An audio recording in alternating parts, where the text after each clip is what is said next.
Vatican City is the smallest sovereign state on Earth, smaller than most golf courses, and yet it sits at the center of more rumors, more sealed archives, and more unanswered questions than almost any other place on the planet. Behind its ancient walls are vaults few people are ever allowed to enter, financial records that have triggered international investigations, and deaths of popes and bankers that were closed before they were ever truly explained. Some of what follows is documented history that the Church itself has acknowledged. Some of it is legend that has survived for centuries without a shred of proof, repeated so often it has taken on a life of its own. We are not here to tell you what to believe. We are here to lay out what is known, what is rumored, and where the line between the two has never been settled. So fasten your seatbelt, because the secret we have saved for last is the one that even the Vatican's own defenders have struggled to fully explain. But first, you'll have incredible luck if you like and subscribe before this video ends. The Apostolic Archive. For centuries it was called the Vatican Secret Archive, a name that alone was enough to fuel half a century of conspiracy theories. In 2019, Pope Francis renamed it the Vatican Apostolic Archive, hoping the new name would dampen the speculation. It did not. The archive is real, and it is staggering in scale, estimated to hold somewhere around 53 miles of shelving packed with documents stretching back more than 200 years, papal decrees, diplomatic letters, court records, and the kind of bureaucratic paperwork that accumulates when an institution survives for over a millennium. Access is technically open to qualified scholars, but the application process is slow, selective, and grants only narrow access to specific requested files, never an open browse of the shelves. Verified documents that have been released to researchers include the trial record of Galileo Galilei from 1633, and the final letter written by Mary, Queen of Scots, the night before her execution in 1587. Those two documents alone prove the archive holds material of enormous historical weight. The question that keeps researchers awake is simple. If those two files alone were significant enough to reshape parts of our understanding of history, what is sitting in the sections that have never been cataloged for public scholars at all? The necropolis beneath St. Peter's. Most visitors to St. Peter's Basilica have no idea that roughly 5 levels beneath their feet lies an actual buried city. Excavations carried out under the Basilica in the 1940s uncovered a Roman-era necropolis dating to the 1st century AD, a row of mausoleums originally built by wealthy pagan Roman families who had no connection to Christianity at all.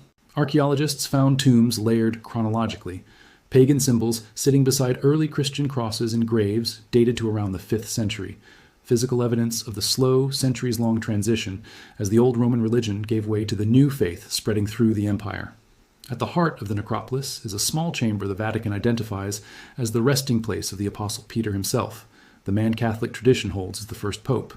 The Church has never claimed the identification is settled beyond doubt. An independent verification of whose remains actually lie in that chamber has never been possible to the satisfaction of outside archaeologists. What is certain is that the basilica visible today is only the topmost layer of a site that has been sacred, in one form or another, for nearly 2,000 years. The bones of St. Peter. Tied directly to the necropolis is the stranger question of the bones themselves. In 1968, Pope Paul VI announced that bone fragments recovered from that chamber beneath the basilica were believed to belong to a saint. Peter, a statement he qualified carefully, saying the conclusion was a matter of reasonable faith rather than scientific proof. In 2013, under Pope Francis, 8 of those bone fragments were publicly displayed for the first time in history during a ceremony in St. Peter's Square.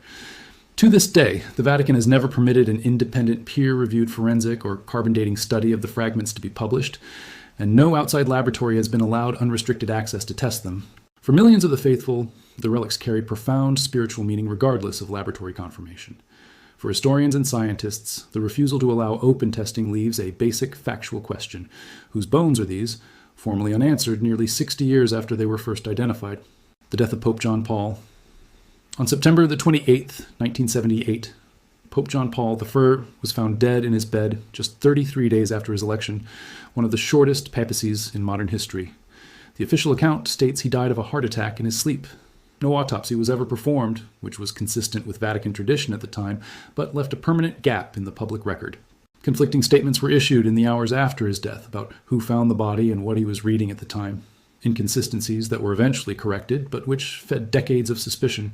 The Pope had been quietly known to be asking pointed questions about the Vatican Bank in the weeks before his death, an institution that, within just a few years, would be engulfed in one of the largest financial scandals in the Church's modern history. Author David Yallop's 1984 book, In God's Name, laid out a detailed case for foul play that was widely read but never substantiated by any criminal investigation, and the Vatican has consistently maintained the death was natural. Without an autopsy, the matter was never closed through forensic evidence, only through time, and that has been enough to keep the theory alive for nearly 50 years. The Vatican Bank scandal. If there is one secret that moved from rumor to confirmed historical fact, it is this one. In the late 1970s and early 1980s, the Vatican Bank, formerly the Institute for the Works of Religion, was led by an American archbishop named Paul Marcinkus. Under his leadership, the bank became entangled with Banco Ambrosiano, one of Italy's largest private banks, through a web of shell companies and loans that investigators later traced, at least in part, to organized crime networks. When Banco Ambrosiano collapsed in 1982 with losses estimated at over $1 billion, the Vatican Bank was identified as a major shareholder and ultimately agreed, without formally admitting legal liability, to pay roughly $240 million to Ambrosiano's creditors as what it called a gesture of goodwill. Roberto Calvi, the chairman of Ambrosiano, known in the press as God's banker, was found hanging from Blackfriars Bridge in London in June 1982, his pockets weighted with bricks and cash. British authorities initially ruled it a suicide. That ruling was overturned decades later, and an Italian court eventually tried several men for his murder, though all were ultimately acquitted. Archbishop Marcinkus himself was never tried, protected by diplomatic immunity as a Vatican citizen, and he lived out his later years quietly in Arizona until his death in 2006. The Banco Ambrosiano collapse remains, to this day, the clearest documented case of the Vatican's financial machinery becoming entangled in genuine criminal activity, and large parts of exactly how deep that entanglement went have never been fully released to the public. The Shroud of Turin. The Shroud of Turin is a 14-foot length of linen bearing the faint, ghostly image of a man's body, marked with wounds that closely match the biblical description of Christ's crucifixion. Catholic tradition holds it as the cloth that wrapped the body of Jesus after his death. The cloth was first documented in France in 1354. In 1988, 3 independent laboratories, working with samples approved by the Vatican itself, used radiocarbon dating and concluded the linen dated to somewhere between 1260 and 1390, hundreds of years after the time of Christ, a result that, to most scientists, strongly suggested a medieval origin.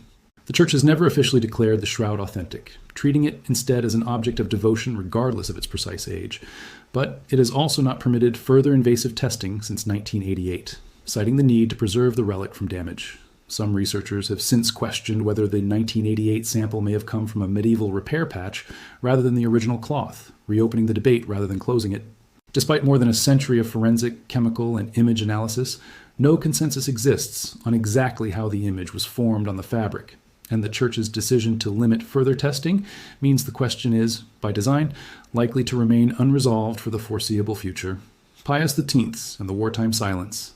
Few questions about the Vatican's modern history are more debated than the conduct of Pope Pius X during the Holocaust. Historians broadly agree on the documented facts. Pius X never issued a public, explicit condemnation of Hitler or the systematic murder of Europe's Jews, even as evidence of the genocide became known to the Vatican through diplomatic channels. At the same time, documented records, including a list of roughly 3,200 Jewish residents of Rome sheltered in monasteries, convents, and church institutions after the Nazi occupation of the city in 1943, a list verified by Rome's Jewish community and by Israel's Yad Vashem, show that some church institutions provided real, life-saving shelter during the deportations. Historians remain genuinely divided on how to weigh these two facts against each other. Some argue Pius XII calculated that public condemnation would have triggered harsher Nazi retaliation against Catholics and the people already being sheltered. Others argue that silence from an institution with his moral authority was itself a profound failure, whatever the private efforts underneath it. The Vatican opened a significant portion of its wartime archives to historians in 2020, and researchers are still working through the material. The full picture of what Pius XII knew and when is still being assembled, and the verdict on his papacy remains one of the most contested in 20th century religious history. The clergy abuse files and canon law secrecy. This is the darkest and most consequential chapter on this list, and it deserves to be stated plainly rather than sensationalized. Beginning in the early 2000s, investigative journalism, most famously the Boston Globe's Spotlight investigation in 2002, exposed a pattern repeated across dioceses worldwide. Clergy members credibly accused of sexually abusing children, quietly reassigned to new parishes, rather than reported to civil authorities, with internal church records documenting that pattern of relocation rather than disclosure. Subsequent investigations in Ireland, Australia, Germany, Chile, and the United States uncovered tens of thousands of credible allegations spanning decades. For years, internal church disciplinary processes operated under strict confidentiality rules within canon law, which critics argued functioned in practice to protect the institution rather than victims, since proceedings were not shared with police or the public. Under sustained pressure, the Church has since made formal changes, including a 2019 decree from Pope Francis abolishing the rule of strict secrecy, known as pontifical secret, in abuse cases specifically, intended to allow more cooperation with civil law enforcement. Survivors' advocates and independent researchers continue to argue that full transparency, including the complete release of historical personnel files identifying every reassigned offender, has still not occurred in most dioceses. This is not a matter of rumor or legend. It is a documented, acknowledged institutional failure, and the full extent of what remains undisclosed in diocesan archives around the world is, by most honest accounts, still unknown even to many people inside the Church. The legend of the chronovisor. Not every Vatican secret on this list is grounded in hard fact, and this one sits firmly in the territory of unverified legend. The story centers on Father Pellegrino Ernetti, an Italian priest and respected scholar of ancient music, who claimed in the 1960s that he had been part of a secretive Vatican-linked team that built a device capable of viewing past events as though replaying old film footage, a machine he called the chronovisor. Ernetti claimed he had personally used it to view the crucifixion of Christ, and even photographed the moment, though the photograph he later produced was identified by other researchers as closely resembling an existing 20th century wooden carving, not an image of an actual historical event. No second witness ever confirmed the device's existence. No working prototype was ever produced, and the Vatican has never acknowledged any such project. Most historians treat the chronovisor as either an elaborate hoax or a story that grew well beyond what Ernetti originally intended. It persists today purely as folklore, a reminder that not every Vatican secret circulating online has any documentary foundation at all. The pine cone, the obelisk, and pagan echoes scattered throughout Vatican City are objects whose history predates Christianity entirely, and their presence has fueled decades of symbolic speculation. The massive bronze pine cone sculpture standing in the Cortile della Pina originally adorned an ancient Roman fountain near a temple of Isis before being moved to its current location centuries later. The 4,000-year-old Egyptian obelisk standing at the center of St. Peter's Square was taken from Heliopolis by the Roman Emperor Caligula and erected at his circus, the same site where early Christians, according to tradition, were later executed, before Pope Sixtus V had it relocated to its current spot in 1586, using a workforce of hundreds of laborers and horses. Some researchers and writers have argued that the deliberate retention of antiquities like these, rather than their destruction, hints at a quiet absorption of pre-Christian symbolism into the Church's own visual identity over the centuries, a pattern historians of religion broadly acknowledge happened with early Christian holidays and architecture as well. Others view it far more simply as an institution with 2,000 years of continuous history choosing to preserve, rather than destroy, remarkable ancient artifacts that happen to fall into its possession. The Vatican itself has never offered an official statement explaining the symbolic reasoning, if any, behind keeping these particular objects rather than others, leaving the interpretation entirely up to whoever is looking at them. The Vatican's hidden wealth. Exactly how much the Vatican is worth has never been publicly disclosed in full, and that alone has generated decades of speculation. Independent financial estimates, including reporting by international outlets over the past decade, have suggested the Holy See's combined assets, including investment portfolios, real estate holdings in cities such as London and Paris, and gold reserves, could run into the billions of dollars, though no single official figure has ever been confirmed by the Vatican itself. Its primary funding sources are well documented: an annual global donation called Peter's Pence, income from the Vatican museums, which draw millions of paying visitors each year, and an investment arm that manages assets across global markets while following church-defined ethical restrictions, avoiding investment in industries such as weapons manufacturing or contraceptives.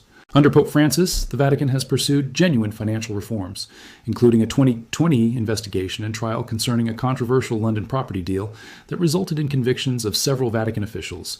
In late 2023, a rare instance of the Holy See's own court system prosecuting its own. That trial itself confirmed publicly for the first time in detail just how opaque some of the Vatican's financial dealings had been, even to many people working inside its own walls. The Knights Templar trial records. In 1307, King Philip IV of France launched a campaign to destroy the Knights Templar, the powerful military order that had grown wealthy and politically influential since the Crusades, arresting its members on charges including heresy, idolatry, and corruption. Under torture, many Templars confessed to fantastical crimes that historians now broadly regard as coerced and almost certainly exaggerated or fabricated. For nearly 7 centuries, a key piece of the puzzle was believed lost: a 1308 document known as the Chinon Parchment, recording the Pope's own interrogation of Templar leaders. In 2001, Vatican researcher Barbara Frawley located the parchment misfiled within the Vatican's own archives, and it revealed something that quietly rewrote part of the story. Pope Clement V had privately absolved the Templar leadership of the charge of heresy after questioning them himself, even as he publicly bowed to political pressure from the French king and ultimately suppressed the order anyway in 1312. In other words, the Vatican had, for the better part of 700 years, been sitting on a document showing that its own pope, behind closed doors, did not believe the official justification used to destroy one of the most famous knightly orders in history. The Vatican published the document publicly in 2007, but only after historians had spent generations speculating about exactly what had happened in that 1308 interrogation, with the real answer sitting quietly in the same archive the entire time. The prisoner of the Vatican era. For nearly 60 years, the popes of Rome were not merely religious leaders, they were, by their own declaration, prisoners. When the Kingdom of Italy seized the Papal States in 1870 to complete national unification, Pope Pius IX refused to recognize the new Italian government's authority over Rome, declared himself confined to Vatican grounds in protest, and excommunicated the king. From that point until 1929, no pope set foot outside Vatican City, and the Italian state had no official diplomatic relationship with the Holy See at all, an extraordinary standoff at the heart of a major European capital that most people today have never heard of. The deadlock was finally resolved through the Lateran Treaty of 1929, signed between Pope Pius XII and Italy's government under Benito Mussolini, which formally created Vatican City as the sovereign, independent state recognized today, in exchange for the Church permanently relinquishing its claim to the much larger former papal states. The episode raises an under-examined question that historians still debate. How much of the modern Vatican's instinct for operating as a closed, self-contained system, financially, legally, and diplomatically, traces directly back to those 6 decades of deliberate isolation, a habit of secrecy that may have outlasted the political standoff that originally created it. The 1998 Swiss Guard deaths. On the night of May 4th, 1998, the newly appointed commander of the Pontifical Swiss Guard, Alois Estermann, was found shot dead inside Vatican City alongside his wife Gladys Meza Romero. A young guardsman, Cedric Tournay, was found dead nearby from a gunshot wound as well. The official Vatican investigation, conducted entirely by Vatican authorities under their own jurisdiction rather than Italian civil police, concluded within days that Tournay had murdered the couple in a fit of rage over a denied military honor before turning the gun on himself, and the case was formally closed soon after. The speed of the investigation, combined with the fact that Vatican City's unique sovereign status meant no outside police force had jurisdiction to independently verify the findings, left journalists and Tournay's own family deeply unsatisfied. Tournay's mother publicly rejected the official account for years afterward, and independent reporters who looked into Estermann's background found unconfirmed claims that he had once been investigated, decades earlier, over alleged ties to East German intelligence during the Cold War, a detail the official report did not address at all. No new investigation has ever reopened the case, and because Vatican City is not obligated to share internal Swiss Guard or judicial files with any outside authority, the full investigative file, beyond the brief public summary released in 1998, has never been independently reviewed by anyone outside the Vatican itself. The fallen popes. Of the 266 men who have held the papacy, history records a startling number who met violent, scandalous, or simply bizarre ends, undercutting any image of the office as untouchably serene. Perhaps the strangest case is Pope Formosus, who died in 896. Less than a year later, his successor, Pope Stephen VI, ordered Formosus's corpse exhumed, dressed in papal vestments, and placed on trial in a real ecclesiastical proceeding, now known to historians as the Cadaver Synod. The corpse was found guilty, stripped of its vestments, had its blessing fingers severed, and was thrown into the Tiber River, an episode so well documented in church records that historians have never seriously doubted it occurred, even if its underlying political motives remain debated. Centuries later, Pope Alexander VI, born Rodrigo Borgia, presided over a papacy from 1492 to 1503, widely documented for political corruption, the sale of church offices, and a lifestyle that produced several acknowledged children, behavior recorded by contemporary diplomats and historians rather than later rumor. These cases are not legends. They are part of the Church's own acknowledged history, and they serve as a reminder that an institution built around spiritual authority has, at multiple points across 2,000 years, also been a very human seat of political ambition, rivalry, and scandal. That brings us to the last entry on this list, the one that even people who have spent their careers defending the Church's reputation have never been able to fully put to rest. The simple fact that across every single secret on this list, the common thread is not aliens, time machines, or hidden treasure rooms. It is silence. Time and again, when faced with a question that mattered, financial, criminal, or historical, the most powerful religious institution on earth chose not to answer at all and let the silence speak for itself. Whether that silence hides something far worse than we know, or simply reflects the instincts of an institution built to outlast empires, by revealing as little as possible, is a question the Vatican itself has never had to answer under oath. Thank you for staying with us until the very end of today's investigation. If one of these secrets stood out to you, or if you think we missed one that deserves its own deep dive, let us know in the comments below. Whether you've been subscribed to this channel for years, or you're discovering us for the first time today, we're glad you're here. Don't forget to subscribe and turn on notifications so you don't miss any of our upcoming journeys into the world's most closely guarded mysteries. See you in the next video.